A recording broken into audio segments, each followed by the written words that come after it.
Kain na kami ng breakfast dito sa Golden Seagull mga kalakpat. Ang haba ng pila. Ayun. Nakapila kami dito.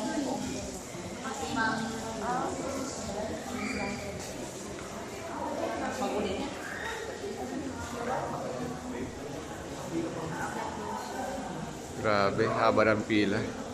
Buffet pa yan. Pati pag-claim ng food, nakapila pa sila sa loob. Sabihin, nauubusan. Tapos yung upuan, kunti lang. Grabe. Buffet, ang mahal ng binayaran dito mga lakmay para may free breakfast na buffet. Tapos yung kape, wala. Oh, yung iced tea, nauubusan.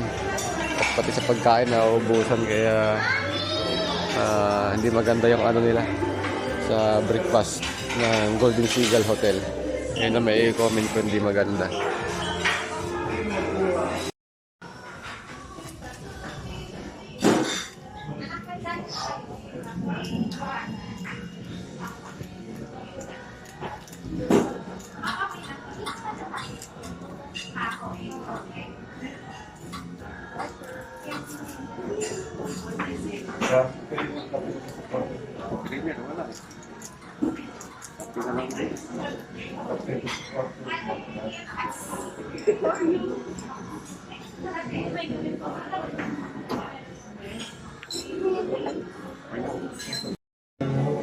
Grabe mga kalakwi, napaka-rush ng buffet breakfast dito sa Golden Seagull Hotel.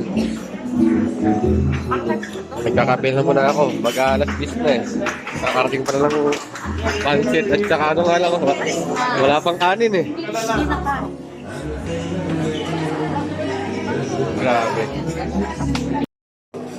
Grabe. Kanin, corned beef, itlog at saka pancit na nga lang, nauubusan pa eh. Okay per head to mga kalakboy. Ganyan ka, ito kapangit yung buffet nila rito.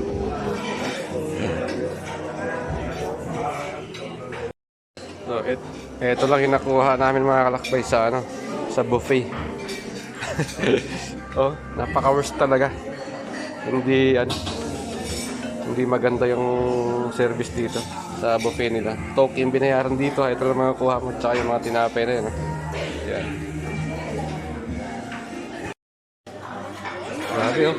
Yun. After 2 hours, dumating na yung kanin at saka corned beef. Buffet yan ha. Wawa yung mga kapila oh. Alas 10 na yan.